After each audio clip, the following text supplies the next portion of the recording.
Selamat pagi, Nak. Semoga kita semua dalam keadaan baik dan tetap bersemangat ya, Nak. Nah, dalam pertemuan kali ini kita akan masuk ke bab baru tentang limit fungsi. Ya, limit fungsi ini, Nak, kalau Ibu baca dari buku paket kalian ini hanya menggunakan limit fungsi turunan pertama. Artinya kita tidak akan mempelajari tentang limit tak terhingga, seperti itu ya. Nah,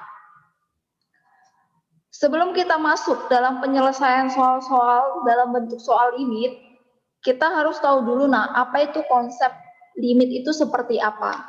Nah, langsung saja.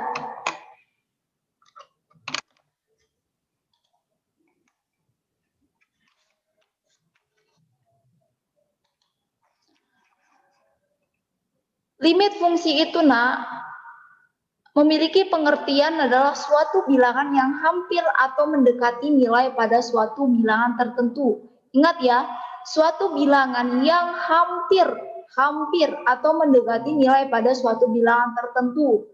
Artinya dia tidak menyentuh bilangan itu, Nak. Dan biasanya limit fungsi itu dinotasikan seperti ini, Nak. Dibacanya seperti ini. Limit fungsi fx di mana x mendekati a itu sama dengan c. Ya, cara bacanya seperti itu, Nak. Limit itu artinya batasan limit fx mendekati di mana x mendekati a. Ini adalah notasi limitnya, Nak. Jadi ketika ada bentuknya seperti ini, berarti ini adalah limit. Bisa ya? Nah, untuk konsep limit ini, Nak, contoh yang sering kita lakukan dalam kehidupan sehari-hari seperti ini, Nak. Ingat ya, bahwa limit itu adalah batasan atau hampir mendekati. Misalkan di sebuah jalan raya, bayangkan saja jalannya ini lurus, Nak. Lurus ya, tidak ada belok kiri ataupun belok kanan, lurus. Ada sebuah mobil melaju, Nak. Nah, semakin lama mobil itu, Nak, semakin lama mobil itu semakin kecil kan? Semakin kecil dan kemudian tidak terlihat. Ya kan? Titik terakhir kamu melihat itulah yang disebut limit, Nak. Bisa ya? Sehingga limit itu hampir kita tidak melihat benda itu, Nak. Seperti itulah contoh yang sering kita lakukan dalam kehidupan sehari-hari. Contoh lain, misalkan, Nak, misalnya kamu berada di lantai 1, teman kamu berada di lantai 5, dia memanggil kamu. Nah, kamu nggak dengar apa, itulah nilai batas pendengaranmu sampai situlah, Nak. Artinya informasi yang disampaikan teman kamu itu tidak tersampaikan, berarti limit pendengaran kamu itu nggak sampai ke situ, Nak. Itu contohnya ya. Jadi limit itu batasan hampir mendekati seperti itu, Nak. Nah, bentuk umum dari limit itu banyak ya. Dari A sampai H. Ini limitnya ketika tidak menggunakan operasi apapun. Artinya murni, hanya K, tidak ada variabel X di sini. Sedangkan B hanya ada variabel X saja. Kalau C itu adalah modelnya perkalian. Ya, misalkan 2X. Nah, itu kan modelnya perkalian. Nah, sedangkan D ini adalah bentuk dua fungsi ketika menggunakan operasi penjumlahan dan perkalian. Nah, bentuknya nanti hasil penyelesaiannya seperti ini, Nah. Dan yang ini adalah limit dua fungsi, beda ya, antara E dan C ini beda. Kalau C itu hanya memiliki satu fungsi, sedangkan yang E itu memiliki dua fungsi fx dan gx. Nah, dan F ini fungsinya fx per gx. Nah, penyelesaiannya seperti ini, Nah, pada saat kita menyelesaikan limit dalam bentuk pecahan, ada pembilang dan penyebut. Penyebutnya tidak boleh sama dengan 0. Nanti akan kita bahas. Karena ketika sama dengan 0, maka nilainya tidak terdefinisi. Limitnya tidak terdefinisi. Yang G ini bentuk perpangkatan. Dan yang H itu dalam bentuk akar. Ya. Ini bentuk umumnya, Nak. Nah, bagaimana Bu cara menggunakan bentuk umum ini? Nah, Ibu langsung kasih contoh ya. Nah, kita masuk ke bentuk umum yang pertama.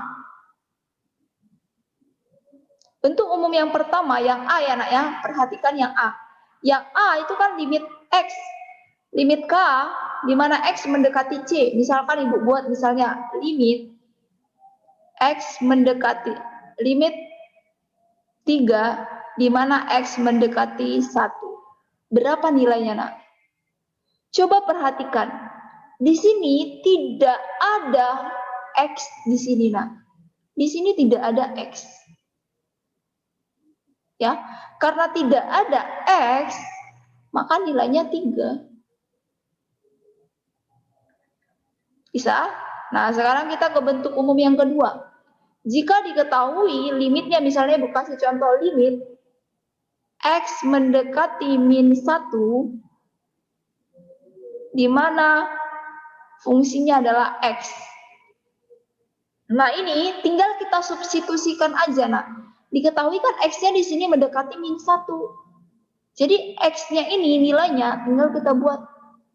X-nya kita ganti jadi min 1. Udah, selesai. Sekarang yang C. Yang C itu limitnya, limit misalkan Ibu ambil limit 2x kuadrat, di mana X mendekati 2. Nah, ini tinggal kita substitusikan aja nilai X-nya nak ke sini. Berarti kan jadinya 2 kali 2 pangkat 2. Selesaikan dulu yang dalam kurung, berarti 2 kali 4. Hasilnya 8. Sehingga limit 2x pangkat 2 ketika X mendekati 2 nilainya 8. Bisa? Dan yang D, E, F, G, dan seterusnya akan kita bahas ke selanjutnya. Nah, bagaimana cara menyelesaikan bentuk limit? Itu ada 3 caranya, nak. Ada 3 ketika kita menggunakan limit fungsinya itu turunan pertama. Jadi fokus kita di kelas 11 ini hanya menggunakan turunan pertama sesuai dengan buku bacaan kalian. Sehingga untuk cara menyelesaikan bentuk limit, kita menggunakan yang namanya substitusi. Substitusi ini bukan umum lagi atau bukan hal yang baru lagi bagi kalian, nah. Karena kalian sudah mempelajari tentang substitusi dan eliminasi. Apa itu substitusi? Seperti yang Ibu lakukan tadi. Dia tinggal memasukkan nilainya X aja, nilai X-nya tadi, misalnya X-nya sama dengan 1, ke fungsi yang sudah diketahui. Tinggal ganti aja nilai X-nya. Nah, cara yang kedua, itu kita menggunakan yang namanya pemfaktoran. Pemfaktoran itu sudah tahu ya. Kalian bisa mencari nilai A, B, C, D dengan menggunakan rumus ABC ya. Bagaimana bentuk pemfaktoran? A kuadrat tambah B kuadrat itu nilainya berapa? Itulah yang menggunakan pemfaktoran. Sudah? Yang ketiga, ketika kita menggunakan perkalian sekawan. Nah, perkalian sekawan ini akan kita lakukan ketika kita menemukan bentuk akar. Ya. Jadi, substitusi ini langsung aja masukkan nilainya. Sedangkan kalau pemfaktoran ini, nah, ini nilai pemfaktoran ini hanya kita gunakan nanti ketika fungsinya itu, limitnya itu, nah, misalnya X mendekati 1, ketika fungsinya itu bentuk pecahan. Nah, ini baru kita bisa menggunakan metode pemfaktoran. Tetapi, ketika bentuknya perkalian sekawan itu seperti ini, nak. Misalnya ya, dalam bentuk akar limit X mendekati 1, ketika fx-nya ini misalnya ya, misalkan fx-nya itu dalam bentuk gini, nak. Akar 2x tambah 3 per 3x tambah 1. Nah, ini kan bentuk akar. Nanti akan kita kalikan dengan perkalian sekawan. Nah, kita kalikan kemana? Ke penyebutnya, Kak Bu. Tergantung di mana letak akarnya. Kalau ini kan akarnya di atas, berarti kita akan kalikan dia dengan penyebut pembilangnya. Tapi kalau akarnya di bawah, kita akan kali sekawannya itu dengan penyebutnya. Oke, langsung kita ke contoh soal. Nah, sebelumnya, nah, untuk menyelesaikan ini, kita gunakan dulu terlebih dahulu cara substitusi. Ya, Pertama sekali kita hanya bisa menggunakan substitusi. Ketika diperoleh nilainya tidak sama dengan 0, maka pengerjaan kita selesai sampai substitusi. Tapi ketika kita menggunakan substitusi, hasilnya 0/0 atau hasilnya 1/0, maka kita harus menggunakan pemfaktoran. Maka kita harus lanjut menggunakan pemfaktoran. Ya, bisa ya? Begitu, nak. Contoh, misalkan limit fungsi f(x) tambah 5, di mana x mendekati 5. Nah, penyelesaiannya ini gampang, nak.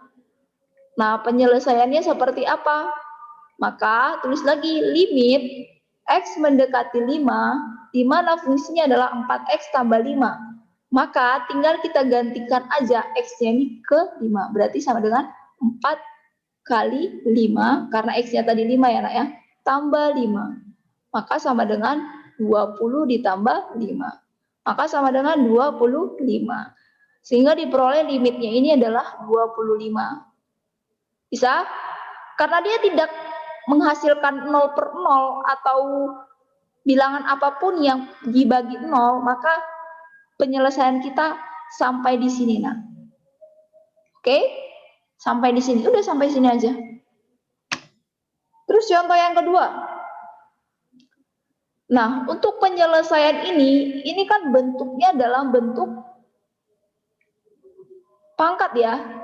Nah, ini bisa kalian menggunakan pemfaktoran atau kalian bisa menggunakan substitusi. Tetapi Ibu anjurkan kalian melakukan substitusi terlebih dahulu. Maka diketahui limit x mendekati min 1, di mana x kuadrat dikurang 2x tambah 1 per x tambah 2. Tinggal kita masukkan aja lah nilai x-nya berapa.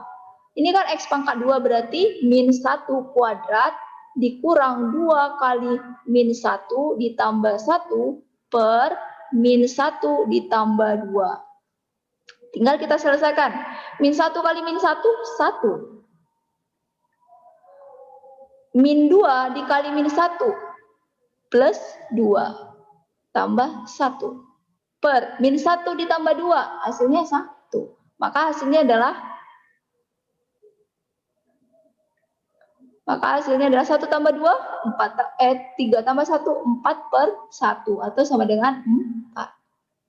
Sudah, karena nilainya enggak 0/0 atau 4/0, maka penyelesaiannya sampai di sini, nah. Ini sudah benar. Nah, sekarang kita ke contoh 3. Contoh 3, untuk penyelesaiannya, ini kan diketahui limit fungsi x kuadrat kurang 4 per x kurang 2, di mana x mendekati 2. Sudah? Nah, ini kita cara menyelesaikan ini, nah, kita lakukan dulu substitusi. Gimana cara substitusi? Masukkan aja nilainya, nak. Berarti sama dengan 2 pangkat 2 kurang 4 per 2 kurang 2. Dari mana, Bu? 2? Kan dari sini. Nah, x-nya kita ganti dengan 2. Maka sama dengan 4 kurang 4 per 2 kurang 2, 0. 0/0. Apakah hasilnya ini? Bukan ya. Tidak, nak. Hasilnya tidak 0. Jadi gimana caranya? Karena ketika kita lakukan substitusi hasilnya 0/0, artinya tidak terdefinisi, maka kita menggunakan cara yang kedua. Apa itu cara kedua? Pemfaktoran. Nah, cara pemfaktoran itu seperti apa? Tulis lagi, nak, limit x mendekati 2, di mana x kuadrat kurang 4 per x kurang 2. Sudah? Nah, ini kan x kuadrat kurang 4, ini bisa kita jabarkan ya. Pemfaktoran seperti apa, nak? Pemfaktoran itu kan seperti ini kan. Kalian bisa menggunakan rumus ABC kalau misalnya kalian nggak bisa secara spontan. Kalau ini spontan, nah ini hasilnya kan seperti ini. Dari mana, Bu? Benarkah itu hasilnya? Coba aja, nak. X kali X, X kali X, X kuadrat. X kali 2 plus 2x. Min 2 kali x, min 2x. Min 2 kali 2, min 4. Ini kan habis, nah 2x kurang 2x habis kan, maka sisa x kuadrat kurang 4. Sama kan? Sama, maka tinggal kita masukkan aja. X kurang 2 per x tambah 2 per x kurang 2. Nah, ada yang bisa mati atau habis? Ada ya, tetap. Maka sisa x plus 2 plus 1. Itu sama dengan x tambah 2. Nah, tinggal kita ganti aja x-nya. Nah, x-nya berapa? 2 ditambah 2. 4. Bisa ya? Coba kita lanjut lagi ke contoh selanjutnya. Nah, cara penyelesaian ini gimana nak? Pertama kita lakukan substitusi. Nah, berarti kalau kita substitusi, ini hasilnya berapa? Limit x mendekati 1, di mana x kuadrat tambah 4x kurang 5 per x kurang 1. Nah, kita masukkan 1 kuadrat tambah 4 kali 1 kurang 5 per 1 kurang 1. Ini kan hasilnya berapa, nak? 1 kuadrat 1, tambah 4, 5, kurang 5, 0. 1 kurang 1, 0. Ini kan tidak terdefinisi, nak. Maka kalau tidak terdefinisi, ini kan dalam bentuk substitusi. Maka kita lakukan yang namanya pemfaktoran. Nah, cara pemfaktoran seperti tadi, limit x mendekati 1, di mana fungsinya x kuadrat tambah 4x kurang 5 per x kurang 1. Nah, ini yang bisa kita faktorkan ya pangkat tertinggi, karena nggak mungkin ini yang kita faktorkan, karena dia nggak memiliki pangkat lagi, cuma satu pangkat tertingginya. Kalau kita faktorkan, ini kan sama dengan x kuadrat tambah 4x kurang 5. Kalian bisa menggunakan rumus ABC ya, nak ya. Ibu sih berharapnya kalian sudah paham ini. Nah, ini kan bisa kita buat menjadi x plus 5x kurang 1. Ya enggak? Coba, ini kali ini x kuadrat. Ini kali ini min x. Ini kali ini 5x. 5 kali min 1, min 5. Hasilnya ini kan menjadi x kuadrat ditambah 4x kurang 5. Sama kan? Sama, tinggal kita masukkan aja. X tambah 5, x kurang 1. Tinggal per x kurang 1. Ada yang habis? Ada. Tetap. Maka sisa x tambah 5. Tinggal kita masukkan aja x-nya berapa, nak? 1 tambah 5. Bisa ya? Mudah, karena mudah sekali. Nah, sekarang kita lihat ini contoh 5. Nah, contoh 5. Kita menggunakan pertama adalah substitusi. Nah, substitusi itu seperti apa?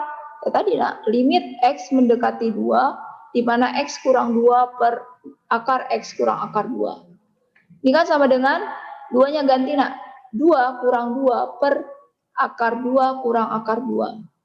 2 kurang 2, 0. Ini kan juga 0, 0 per 0. Tidak sah ya, tidak terdefinisi. Berarti salah. Kita lanjut yang namanya pemfaktoran.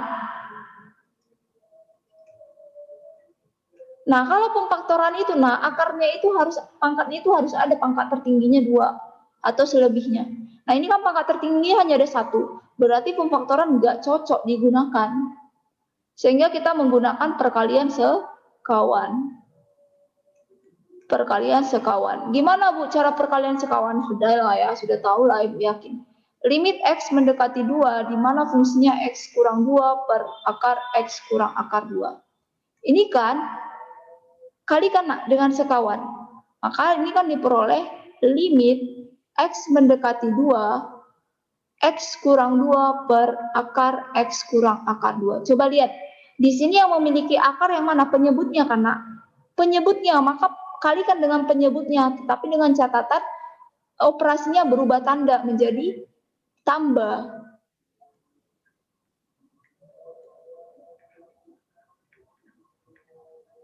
Ya, bisa ya? Dia dikalikan sekawan dengan penyebutnya. Kenapa penyebut? Karena hanya penyebut yang memiliki akar, sehingga kita kalikan dengan sekawannya yang memiliki akar. Karena di sini positif, negatif, maka kali sekawannya positif. Nah, sebelum kita memasukkan limitnya, maka limit X tetap ditulis ya nak. Tinggal kita kalikan. Nah, kalau bentuknya sudah seperti ini kan bisa kita buat X kurang 2 kali akar X tambah 2 per. Nah, kalau kalian kalikan satu-satu, nah, X kali X kuadrat itu hasilnya X, ya kan? X kali akar X kali akar 2, ini kan hasilnya ditambah akar X dikali 2. Ini kali ini hasilnya kan min akar X kali akar 2. Terus ini kali ini, akar 2 kali plus 2, ini min 2. Ya kan? Ini habis kan, nak? Habis kan? 0. Maka limit X mendekati 2 itu sama dengan X kurang 2 per akar X tambah akar 2 per X kurang 2. Ada yang bisa mati? Habis? Ada ya? Maka diperoleh limit X mendekati 2 itu sama dengan akar X tambah akar 2. Tinggal kita masukkan aja, nak. 2 tambah akar 2 itu sama dengan 2 akar 2. Oke ya, inilah yang disebut contoh perkalian sekawan. Nah, bagaimana Bu kalau perkalian sekawannya itu penyebutnya pembilangnya seperti ini, nak. Contoh 6. Misalkan Ibu ambil limit X mendekati 9, di mana fungsinya itu akar X kurang 3 per X kurang 9. Misalnya ini anak ya. Hal yang pertama yang harus kita lakukan adalah substitusi. Kalau kita menggunakan substitusi, itu kan nilainya kan menjadi limit X mendekati 9, di mana fungsinya X kurang 3 per X kurang 9, ini kan sama dengan akar 9 dikurang 3, karena X-nya 9 ya, per 9 kurang 9. Akar 9 berapa, nak? 3 dikurang 3 per 9 kurang 9. Ini kan hasilnya 0 per 0, karena ini tidak terdefinisi. Maka kemudian kita melakukan pemfaktoran. Nah, pemfaktoran itu hanya dilakukan ketika dia memiliki pangkatnya lebih dari 1. Nah, ini kan pangkatnya cuma 1. Berarti tidak bisa. Selanjutnya kita menggunakan perkalian sekawan. Nah, kalau perkalian sekawan, kalau perkalian sekawan, kita kalikan dengan yang memiliki akar. Yang memiliki akar apa, nak? Pembilang atau penyebut? Pembilang ya, nak ya. Karena pembilangnya, maka dalam limit itu kita lihat yang akarnya, nak. Maka kita kalikan dengan akar X tambah 3. Karena lawan dari kurang ya, nak ya. Nah, habis itu tinggal kita kalikan aja, nak. Kita kalikan, berarti ini kan X kali X berapa? X kali X itu hasilnya adalah X, akar X kali 3. 3 akar X. Akar 3 kali ini kan, min 3 akar X. 3 kali, min 3 kali 3, itu min 9. Per X kurang 9 per akar X tambah 3. Tinggal kita, ini kan habis kan, nak? Maka diperoleh X kurang 9 per akar X per X kurang 9 kali akar X tambah 3. Ada yang habis? Ada. Maka diperoleh 1 per akar X tambah 3. Tinggal kita masukkan aja X-nya berapa, nak? 1 per akar 9 tambah 3. Ini kan sama dengan 1 per akar 9 berapa? 3 per 3 tambah 3. 1 per 6. Bisa ya, nak ya? Ini saja materi kita tentang limit fungsi. Mungkin di lain kesempatan jika waktu kita cukup, kita akan membahas tentang limit tak hingga. Tapi karena buku kalian tidak ada ini, limit tak hingga, Kita selesaikan materi limit fungsi sampai di sini, Nak. Karena limit tak hingga itu berkaitan dengan turunan fungsi yang kedua. Jadi tidak akan kita bahas sebelum kita mempelajari tentang turunan di bab selanjutnya. Oke, Nak, jika ada pertanyaan, Ibu persilahkan. Jika jelas, Ibu syukuri. Dan terima kasih. Tetap semangat dan kita bersama.